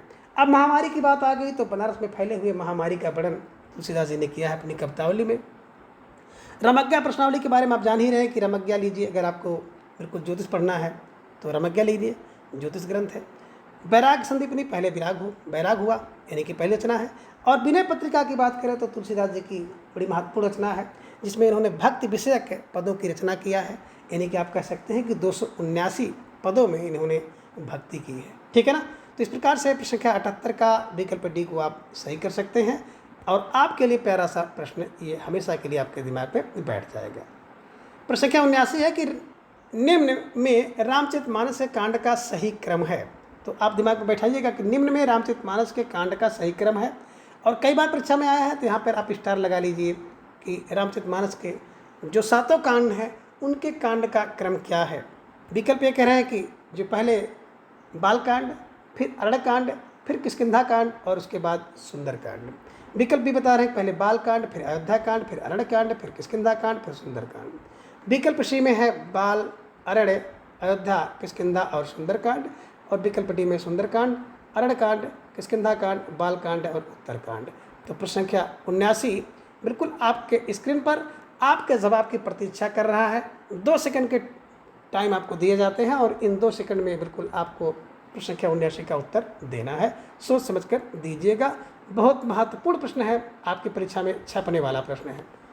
और बिल्कुल आप सबका उत्तर आ गया कि सर विकल्प बी बाल, अयोध्या, अरण्य, किष्किंधा, सुंदर लंका उत्तरकांड, सुंदर लंका उत्तरकांड, ठीक है ना। ये क्रम है कि बाल अयोध्या, बिल्कुल बाल अयोध्या में बीता, बाल अयोध्या में, अरण्य के समय किष्किंधा में थे, और सुंदर लंका उत्तरकांड, ठीक है ना। तो सुंदर लंका के उत्तरकांड, सुंदर लंका के उत्तरकांड, इसी ट्रिक को आप दिमाग में बैठा लीजिएगा। निश्चित रूप से ये 7 है ना रामचरितमानस के कांड हैं, आसानी से आपको कंठस्थ हो जाएंगे कि बाल अयोध्या, अरण्य, किष्किंधा, सुंदर लंका उत्तरकांड, बाल अयोध्या, अरण्य, किष्किंधा, सुंदर लंका उत्तरकांड, ठीक है। चलिए, तो निश्चित रूप से प्रश्न संख्या 79 का विकल्प बी को आप लोगों ने सही किया होगा, ठीक है। चलिए, प्रश्न संख्या 80 रामचरितमानस का हृदय स्थल किस कांड को कहा जाता है? विकल्प ये कह रहे हैं कि बाल कांड को कहा जाता है, विकल्प बी अयोध्या कांड को, विकल्प सी अरण्य कांड को, या फिर विकल्प डी किष्किंधा कांड को। प्रश्न संख्या 80 का सोच समझकर आपको जवाब देना है कि रामचरितमानस का हृदय किस कांड को कहा जाता है, और आपके पास समय है 1 सेकंड। तो बिल्कुल प्यारा सा प्रश्न, महत्वपूर्ण प्रश्न, आसान सा प्रश्न है, और आपका उत्तर भी आ गया कि सर रामचरितमानस का जो हृदय है, वो हृदय की बात हम करें, हृदय अयोध्या है, हृदय अयोध्या में लगा हुआ है। देखे होंगे तमाम व्यक्ति ऐसे हैं कि जिनका हृदय अयोध्या में लगा रहता है, कि अयोध्या जाने की तमन्ना होती है, अयोध्या देखने की तमन्ना होती है, अयोध्या परिक्रमा करने की, तो हृदय लगा कहाँ पर? बोले अयोध्या में। हृदय अयोध्या में, ये ध्यान में रखिएगा कि रामचरितमानस का जो हृदय स्थल है वो अयोध्या है। अयोध्या कांड इज राइट आंसर, ठीक है ना। और यहाँ पे देखिए हृदय या है, तो यहाँ पर भी देखिए या है, इस कांड में भी या है, अयोध्या कांड, तो हृदय अयोध्या में, हृदय अयोध्या में, हृदय कांड अयोध्या कांड को कहा जाता है, इसे ध्यान में रखिएगा, ठीक है। चलिए प्रश्न संख्या 81 है कि अयोध्या कांड के चित्रकूट सभा को आध्यात्मिक घटना किसने कहा? देखिए बड़ा महत्वपूर्ण प्रश्न है, प्यारा सा प्रश्न है, आपके स्क्रीन पर बिल्कुल दिख रहा है कि अयोध्या कांड के चित्रकूट सभा को आध्यात्मिक घटना किसने कहा? विकल्प ए रामचंद्र शुक्ल ने कहा, विकल्प बी हजारी प्रसाद द्विवेदी ने कहा, विकल्प सी राम कुमार वर्मा, या फिर विकल्प डी बच्चन सिंह ने। सोच समझकर आपको उत्तर देना है। प्रश्न संख्या 81 आपके जवाब की प्रतीक्षा कर रहा है कि सर अयोध्या के जो चित्रकूट सभा को आध्यात्मिक घटना किसने कहा है? तो देखिए भैया, जो अयोध्या का चित्रकूट है, अयोध्या के चित्रकूट में थे कौन? तो बिल्कुल आपको याद है कि उसमें रामचंद्र थे, तो रामचंद्र की सभा थी, तो Ramchandra Shukla is right answer. Ayodhya के चित्रकूट सभा को आध्यात्मिक घटना किसने कहा? तो अयोध्या के चित्रकूट सभा में सभा किसकी थी? रामचंद्र की थी, तो रामचंद्र शुक्ल को दिमाग में बैठा लीजिएगा और प्रश्न संख्या 81 का विकल्प एक को सही करते हुए अपने प्रश्नों को ठीक करिएगा, ठीक है। चलिए प्रश्न संख्या 82 है कि तुलसी का संपूर्ण काव्य समन्वय की विराट चेष्टा है, कथन किसका है? तुलसी का संपूर्ण काव्य समन्वय की विराट चेष्टा है, कथन किसका है? विकल्प ए रामचंद्र शुक्ल का, विकल्प बी हजारी प्रसाद द्विवेदी का, विकल्प सी डॉक्टर बच्चन सिंह, या फिर विकल्प डी आचार्य रामचंद्र शुक्ल। प्रश्न संख्या 82 का उत्तर आपको देना है। आपके स्क्रीन पर दिख रहा है, 1 सेकंड का समय आपके पास है कि तुलसी का संपूर्ण काव्य समन्वय की विराट चेष्टा है। बिल्कुल आप सबका उत्तर तेजी के साथ आ गया कि सर तुलसी का समन्वय काव्य समान समन्वय काव्य क्या है? बिल्कुल विकल्प B Hazari Prasad Dwivedi is right answer. अब कैसे से दिमाग में बैठाएं? तो देखिए तुलसी क्या करते हैं, तुलसी का जो संपूर्ण काव्य है वो 1000 प्रकार से समन्वय करने की चेष्टा करता है ना।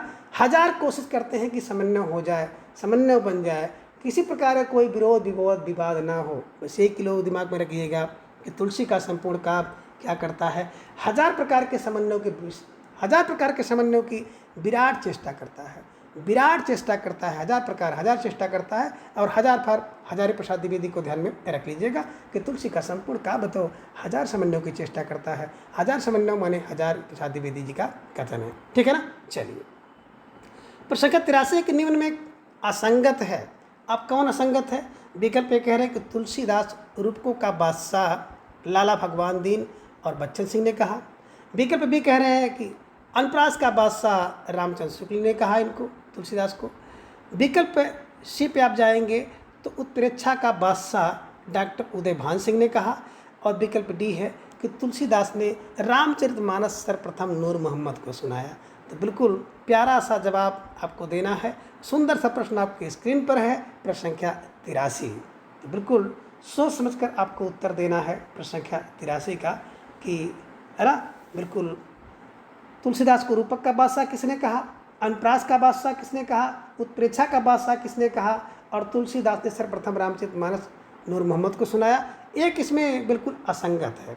अब देखिए मित्रों, बिल्कुल सबसे पहले तो आपको इसका हम एक बार दर्शन कराएंगे और इसको हटा देंगे कि क्योंकि यहाँ से प्रश्न आपकी परीक्षा में बन सकता है कि तुलसीदास को रूपकों का बादशाह किसने कहा है।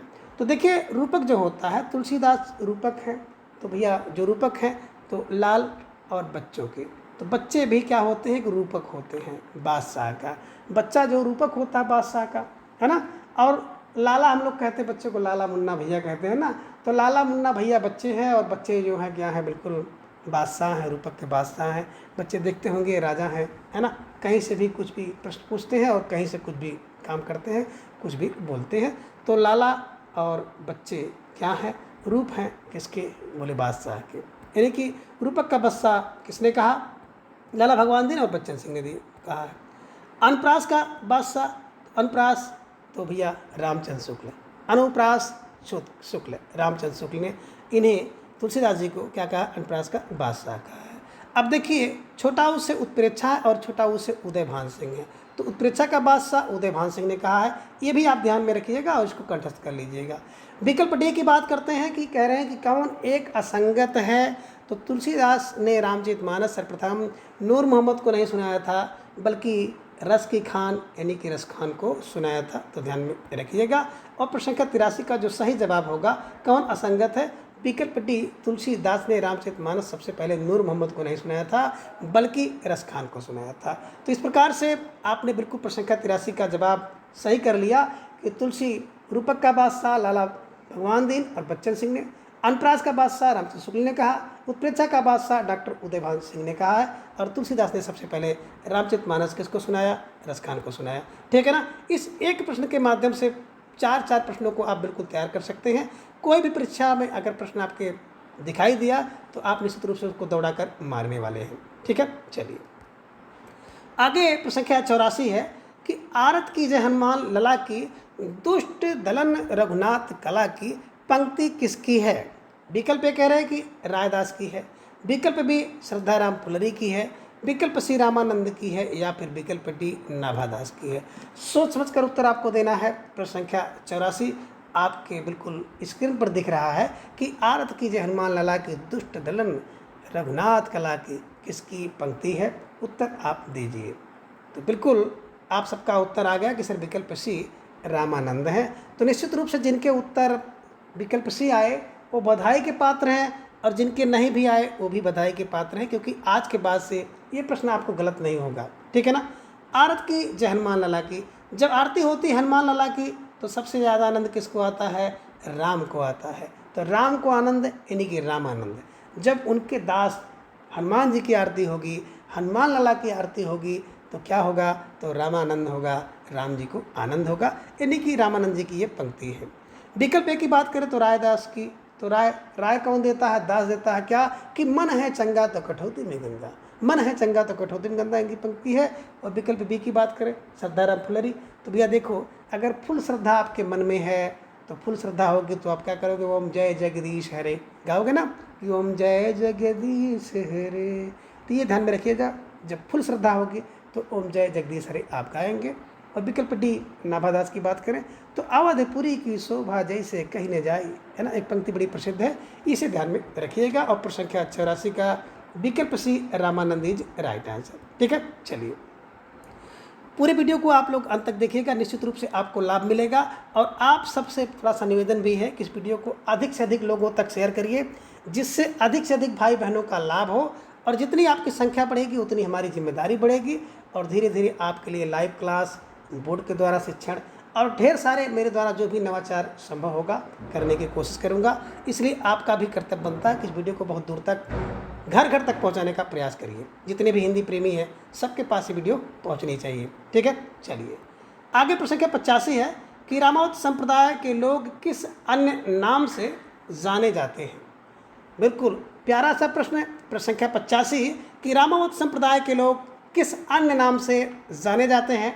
विकल्प ए बैरागी संप्रदाय, विकल्प बी स्मार्ट संप्रदाय, विकल्प सी रामानंद संप्रदाय, या फिर विकल्प डी है वैष्णव संप्रदाय। सोच समझकर आपको उत्तर देना है। प्रश्न संख्या 85 का कि रामावत संप्रदाय के लोग किस अन्य नाम से जाने जाते हैं। बिल्कुल प्रश्न संख्या 85 का उत्तर आपको देना है। सोच समझकर उत्तर आप दीजिएगा। निश्चित रूप से एक बहुत प्यारा सा प्रश्न है, और आप सब बिल्कुल इस पर गच्चा भी खाने वाले हैं। बिल्कुल सही उत्तर आप सबका आ गया कि सर विकल्प ये बैरागी संप्रदाय, है ना। तो रामावत यानी कि राम के लिए क्या होता है, व्यक्ति बैरागी होता है। तो बैरागी संप्रदाय किसको कहते हैं, रामावत संप्रदाय कहते हैं। और रामावत संप्रदाय के जो संपादक हैं, प्रवर्तक हैं, कौन है, रामानंद है। ध्यान में रखिएगा। ठीक है, चलिए प्रश्न संख्या 86 है कि वैष्णव मताब्द भास्कर किसकी कृति है। विकल्प ये कह रहे हैं कि अनंतानंद की, विकल्प बी रामानंद की, विकल्प सी राघवानंद की, या फिर विकल्प डी है रामानुजाचार्य की। तो प्रश्न संख्या 86 का उत्तर आपको थोड़ा सा सोच समझ कर देना होगा। बहुत महत्वपूर्ण प्रश्न है। हो सकता है कि परीक्षा में ये प्रश्न पूछ लिया जाए, इसलिए इस प्रश्न को बहुत सोच समझ कर आपकी प्रश्नावली में रखा गया है। ठीक है ना। तो बिल्कुल आप सबका उत्तर धीरे धीरे आ गया कि सर वैष्णव मताब्द भास्कर विकल्प बी रामानंद जी की कृति है। अब देखिए राम को आनंद आता है कब, जब वैष्णव मत का शब्द गूंजता है। तो वैष्णव मत से क्या होता है, राम को आनंद होता है, यानी कि रामानंद इज राइट आंसर। तो प्रश्न संख्या 86 का विकल्प भी रामानंद को आप सही करिएगा। ठीक है, चलिए आगे। प्रश्न संख्या 87 है कि रामानंद के कितने शिष्य हैं। विकल्प ए 9 शिष्य हैं, विकल्प बी 12 शिष्य हैं, विकल्प सी 63 शिष्य हैं, या फिर विकल्प डी 84 शिष्य हैं। सोच समझ कर उत्तर देना है। प्रश्न संख्या 87 आपके स्क्रीन पर है और आपके जवाब की प्रतीक्षा कर रहा है। तो आपको मिलता है 2 सेकंड का समय और आपको सोच समझ कर उत्तर देना होगा प्रश्न संख्या 87 का। तो बिल्कुल आप सबका उत्तर फौरन आ गया कि सर रामानंद के शिष्य थे 12। ठीक है ना, कितने शिष्य? 12। 12 कौन थे? सर बोले 12 तो अलवार भी थे। तो 12 रामानंद के शिष्य और 12 अलवार भी हैं। विकल्प ए में देख रहे हैं 9 नाथ थे, 9 नाथ। विकल्प सी में आप देख रहे हैं 63। 63 कौन है? बोले सर 63 उल्टे सीधे तिरछे तिरछे चलने वाले तो नैनार हैं। कितने? नैनार हैं। और 84 की बात करते हैं विकल्प डी में, आप देख रहे हैं 84, तो 84 सिद्ध हैं। सबको दिमाग में रखना है, बैठाते हुए चलना है, क्योंकि यहाँ से भी प्रश्न आपकी परीक्षा में पूछा जा सकता है। सीधा सा प्रश्न कि नैनारों की संख्या कितनी है, तो नैनार तो सर तिरछे तिरछे चलते हैं, 63 संख्या है। और सिद्ध 84 कोष कर लो परिक्रमा तो सिद्ध हो जाओगे। अलवार कितने हैं? 12 है। नाथ कितने हैं? 9 है। तो ये ध्यान में रखिएगा। और प्रश्न संख्या 87 का बात अगर हम लोग करें कि रामानंद के शिष्य, तो रामानंद के शिष्य हैं 12, ये ध्यान में रखिएगा। ठीक है, चलिए प्रश्न संख्या 88 है कि रसिक संप्रदाय की स्थापना किसने की है। विकल्प ये कह रहे हैं कि रामानंद ने, विकल्प बी अग्रदास ने, विकल्प सी किलदास ने, या फिर विकल्प डी है तुलसीदास। सोच समझ के उत्तर आपको देना है। प्रश्न संख्या 88 आपके स्क्रीन पर है। बहुत प्यारा सा प्रश्न है और बहुत महत्वपूर्ण प्रश्न है, निश्चित रूप से आपके परीक्षा में छपने वाला प्रश्न है। तो आपका उत्तर भी आ गया कि सर विकल्प ए को लॉक किया जाए, अग्रदास इज राइट आंसर।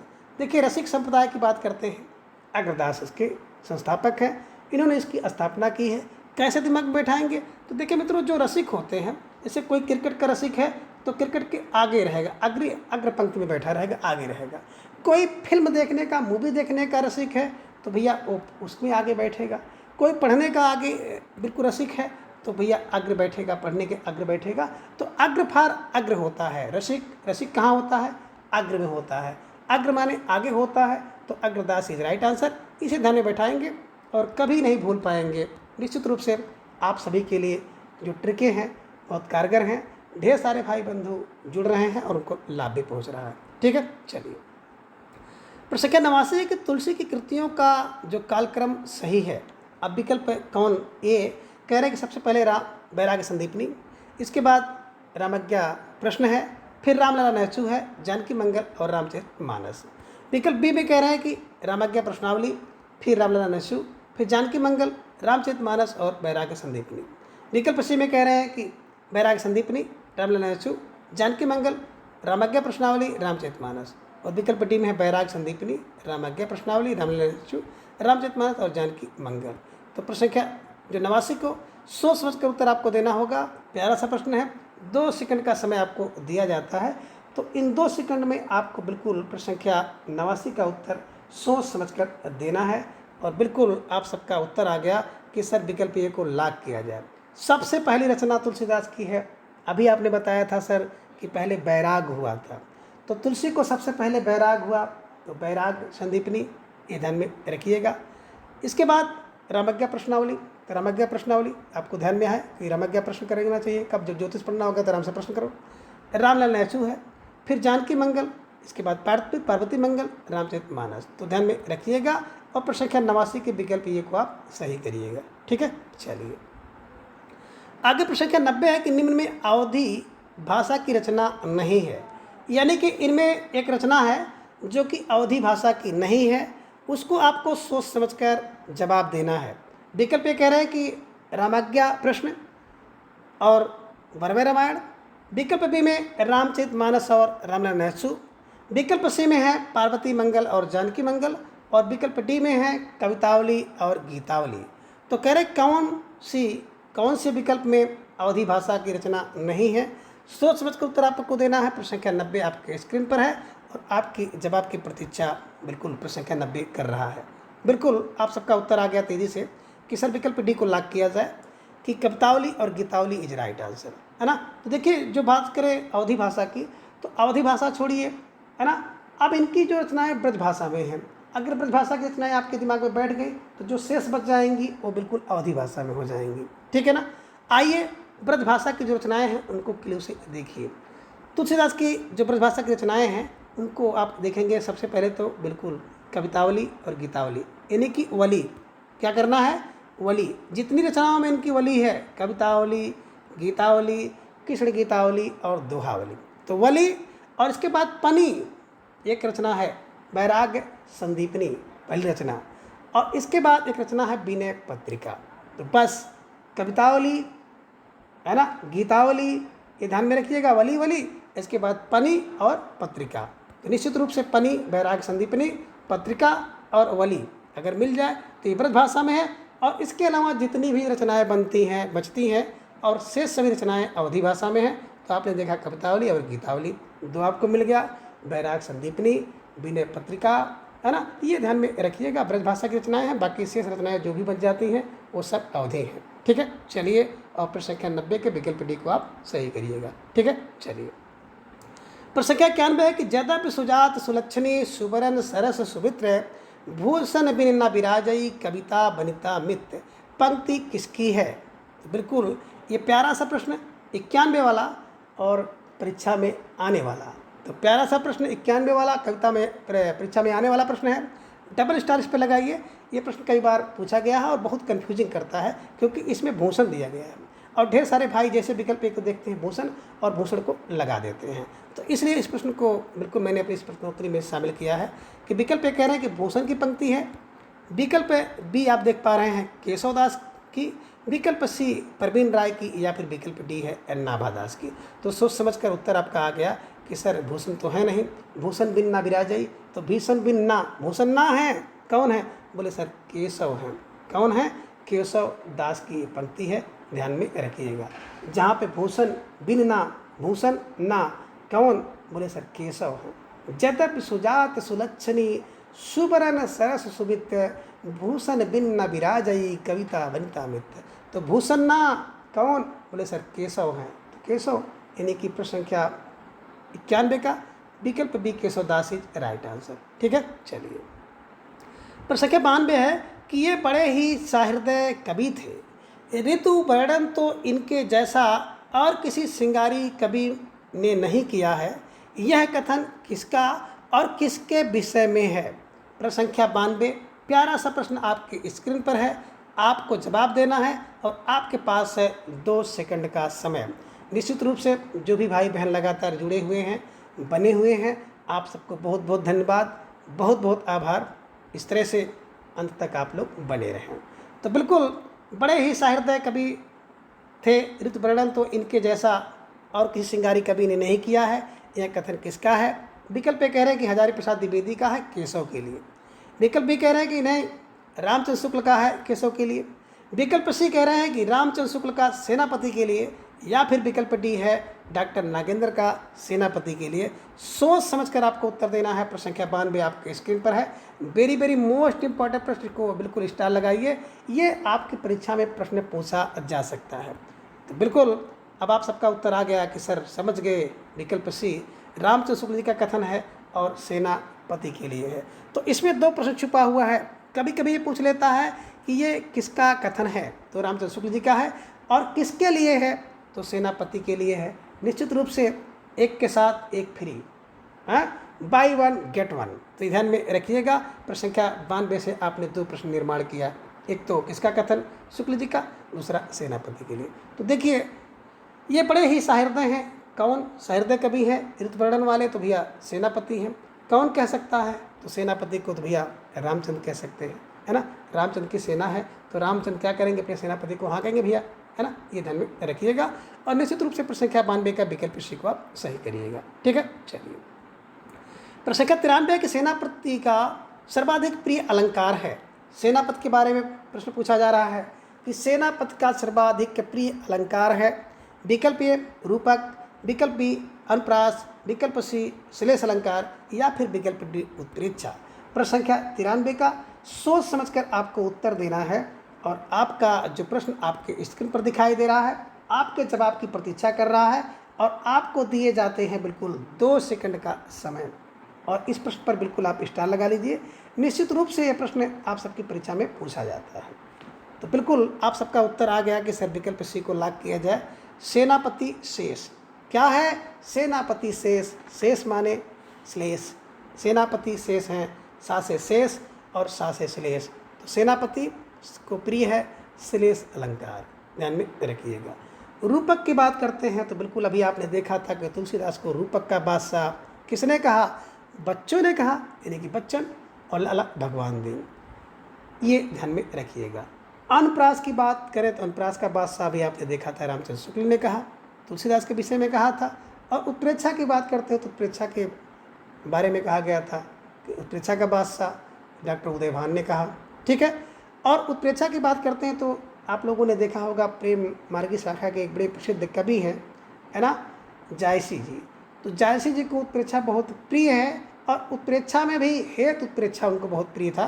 कभी कभी प्रश्न बन जाता है कि जायसी जी का प्रिय अलंकार कौन है? तो जायसी जी का जो प्रिय अलंकार है उत्प्रेक्षा है और उत्प्रेक्षा में भी हेत उत्प्रेक्षा उनको बहुत प्रिय था, ठीक है। फिलहाल प्रश्न संख्या 93 की बात यहाँ पे की जाए तो बिल्कुल सेनापति का सर्वाधिक प्रिय अलंकार विकल्प सी श्लेष अलंकार इज राइट आंसर। सा से सेना, सा से श्लेष, ठीक है। चलिए प्रश्न संख्या 94 है कि रचना सुमेलित नहीं है ना।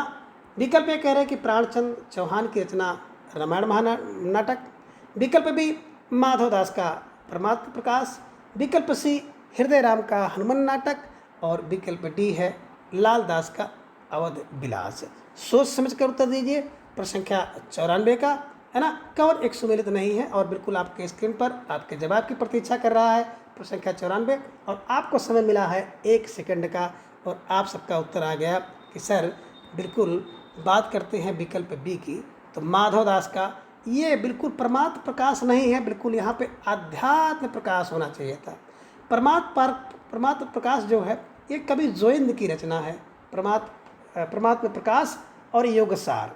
तो बिल्कुल यही क्या है, सुमेलित नहीं है, यही रचना सुमेलित नहीं है, माधवदास का नहीं, परमात्म प्रकाश, है ना, यहाँ पे अध्यात्म प्रकाश होना चाहिए था। और परमात्म प्रकाश की बात करते हैं तो जोइंद की है और इनकी एक रचना है योगसार, ठीक है ना। बात करें प्राण तो भैया प्राण जो है रामायण है और महानाटक, तो प्राण है रामायण महानाटक प्राण है ना। माधवदास क्या करते हैं? अध्यात्म प्रकाश करते हैं, अध्यात्म प्रकाश माधवदास करते हैं। हृदय में हनुमान है, हनुमान के हृदय में राम है, हृदय राम ध्यान में रखिएगा, है ना। और लाल लाल है तो भैया अवध में विलास करो, तो लाल करे क्या करे? लाल लाल तो लाल और दास अवध में विलास करते हैं, ध्यान में रखिएगा। और प्रश्न संख्या 94 का बिल्कुल विकल्प बी को आप सही करिएगा, ठीक है। चलिए प्रश्न संख्या 95 केशव कही न जाई कि कहिए शून्य भित्त पर चित्त रंग नहीं तनु बिन लिखा चितेरे पंक्ति किसकी है? विकल्प ये कह रहे हैं केशवदास की पंक्ति है, विकल्प बी भूषण की पंक्ति है, विकल्प सी तुलसीदास जी की पंक्ति है या फिर विकल्प डी बिल्कुल भूषण 2 बार आ गया है तो ये तो बिल्कुल आपका भूषण विकल्प कट ही गया, ठीक है ना।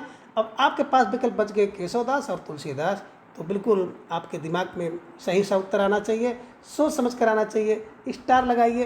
काफ़ी जो है आपके लिए आसान मैंने कर दिया और बिल्कुल बहुत अच्छी तैयारी आप सबकी है और आप सबका उत्तर आ गया कि सर केशव कहीं ना, केशव ना कहिए, क्या कहिए? बिल्कुल विकल्प सी तुलसीदास कहिए, केशव ना तुलसीदास कहिएगा, ध्यान में रखिएगा। केशव ना कहिए तुलसीदास, तुलसीदास की पंक्ति है, ध्यान में रखिएगा। और प्रश्न संख्या 95 का विकल्प सी को आप सही करिएगा, ठीक है। चलिए प्रश्न संख्या 96 की बासर की संपत्ति उलूक ज्यों चितवय पंक्ति किसकी है? कि बासर की संपत्ति उलूक ज्यों चितवत पंक्ति किसकी है? विकल्प ये कह रहे हैं सेनापति की, विकल्प बी तुलसीदास की, विकल्प सी भूषण की या फिर विकल्प डी है केशव की। सोच समझकर आपको उत्तर देना है, इस पर स्टार लगाइए। निश्चित रूप से टीजीटी, पीजीटी, टेट और सुपर टेट में ये पंक्ति पूछी गई है, वेरी वेरी मोस्ट इम्पॉर्टेंट पंक्ति है। प्रश्न संख्या 96 आपके स्क्रीन पर है और आपके जवाब की प्रतीक्षा कर रहा है प्रश्न संख्या 96। बिल्कुल आप सभी का उत्तर आ गया कि सर विकल्प डी केशवदास, है ना। अब केशवदास क्या कर रहे हैं, जो बासर की संपत्ति है ना, तो बासर की संपत्ति किसकी, केशव की। बासर की संपत्ति केशव ने क्या किया, उलूक की तरह चितवत। बासर की संपत्ति को केशव उलूक की तरह चितवते हैं, ध्यान में रखिएगा और ऐसे दिमाग में बैठा लीजिएगा, ठीक है। चलिए, प्रश्न संख्या 97 है कि कृष्ण काव्य परंपरा के प्रमुख है, दार्शनिक मत एवं प्रवर्तक आचार असंगत हैं। सोच समझकर उत्तर आपको देना है प्रश्न संख्या 97 का। विकल्प कह रहे हैं कि द्वैतवाद, और इसके बात करें प्रमुख है प्रवर्तक है माध्वाचार्य। दूसरा आप दार्शनिक मत देख रहे हैं द्वैताद्वैत निम्बार्काचार्य का। तीसरा विकल्प सी है शुद्ध द्वैतावाद वल्लभाचार्य का। और विकल्प डी है ना चैतन्य महाप्रभु का और गौड़ीय संप्रदाय आप यहाँ पे देख पा रहे हैं। तो निश्चित रूप से प्रश्न संख्या 97 का सोच समझ के उत्तर देना होगा। प्यारा सा प्रश्न है, लेकिन इसको बिल्कुल आप कह सकते हैं आर्कल लेंथ की गेंद है।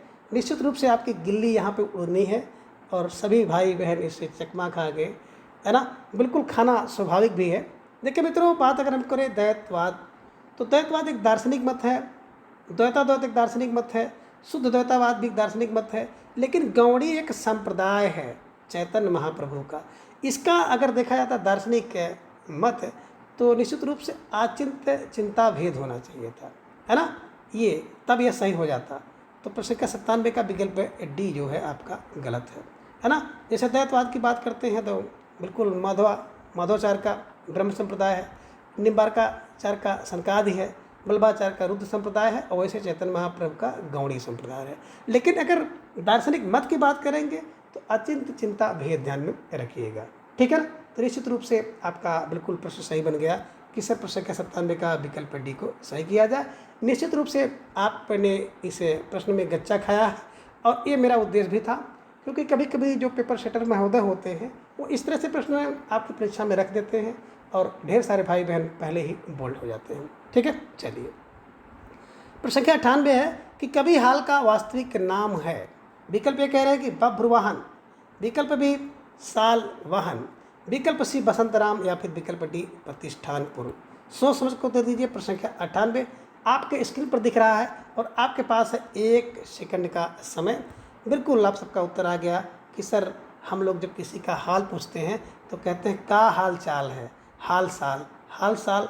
तो हाल का वास्तविक नाम है सालवाहन, हाल साल को ध्यान में रख लीजिएगा। का हाल साल है, बस जहाँ पे हाल मिले उनका वास्तविक नाम सालवाहन ध्यान में रखिएगा, और प्रतिष्ठानपुर में ये रहते थे, ठीक है। तो प्रश्न संख्या 98 का विकल्प बी सालवाहन इज राइट आंसर। प्रश्न संख्या 99 है कि भागवत महापुराण में कितने स्कंद हैं। विकल्प ए 7 स्कंद, विकल्प बी 10 स्कंद, या फिर विकल्प डी है 12 स्कंद। तो आपको उत्तर यहाँ पर देना है, और विकल्प डी भी देख लीजिए कि यहाँ पे कह रहे हैं कि 12 सर्ग। तो निश्चित रूप से आपका जो उत्तर आ गया कि सर प्रश्न संख्या 99 का विकल्प सी 12 स्कंद इज राइट आंसर, ठीक है। इसे ध्यान में रखिएगा और इस प्रश्न को बिल्कुल इसी रूप में आप तैयार कर लीजिएगा कि भागवत महापुराण 12 पुराण है ना, 12 स्कंद ध्यान में रखिएगा, ठीक है। अब आगे है प्रश्न संख्या 100 कि निम्न में सनकाद या निम्बार्क संप्रदाय के विषय में सही नहीं है। विकल्प ये बात करें तो बिल्कुल निम्बार्क का मूल नाम नीमानंद था। विकल्प बी ये लक्ष्मण के अवतार माने जाते हैं। विकल्प सी निम्बार्क संप्रदाय में श्री कृष्ण के वामांग में राधा सुशोभित होती हैं। और विकल्प डी है कि सबसे बड़ी गद्दी राजस्थान के दाइमाबाद में है। तो सोच समझकर आपको उत्तर देना है। प्रश्न संख्या 100 आपके स्क्रीन पर दिखाई दे रहा है और आपके पास है 1 सेकंड का समय। तो सोच समझ कर उत्तर दीजिएगा प्रश्न संख्या 100 का कि निम्न में सनकाद या निम्बार्क संप्रदाय के विषय में कौन सही नहीं है। कि निम्बार्क का मूल नाम नीमानंद था, ये लक्ष्मण के अवतार माने जाते हैं, और श्री कृष्ण के वामंग में निम्बार्क में राधा सुशोभित होती हैं, या फिर विकल्प डी इनकी जो गद्दी है राजस्थान के दाइमाबाद में है। सोच समझ कर उत्तर आप दीजिए और बिल्कुल आप सबका उत्तर आ गया कि सर विकल्प डी को लॉक किया जाए। सबसे बड़ी गद्दी राजस्थान के दाइमाबाद में नहीं है बल्कि सलेमाबाद में है, ये ध्यान में रखिएगा, है ना। बाकी सब आप देख रहे हैं जो सही है। मूल नाम इनका नीमानंद था, लक्ष्मण के अवतार कहे जाते हैं, और श्री कृष्ण के वामांग में राधा सुशोभित होती हैं, और विकल्प डी इनकी सबसे बड़ी गद्दी दाइमाबाद में नहीं। तो मित्रों, आज के इस वीडियो में बस इतना। इसके आगे के भाग को हम लोग अगले वीडियो में जानेंगे। प्रत्येक दिन सुबह 7 बजे आप लोग हिंदी साहित्य इतिहास के प्रश्नोत्तरी के लिए हमारे साथ जुड़ें। प्रत्येक दिन शाम को 3:40 पर हिंदी व्याकरण की प्रश्नोत्तरी के लिए आप हमारे साथ जुड़ें। और प्रत्येक रविवार को एक क्लास रहती है टीजीटी पीजीटी हिंदी के पाठ्यक्रम पर आधारित 125 महत्वपूर्ण प्रश्न के लिए आप हमारे साथ जुड़ करके अपनी तैयारी को जांचिए, परखिए और मजबूत करिए। तो मित्रों, आप सभी अपना स्नेह और लगाव, विश्वास इसी तरह से चैनल पर बनाए रखें। तो आज की इस वीडियो से हम विदा लेना चाहेंगे। धन्यवाद, नमस्कार, बाय बाय।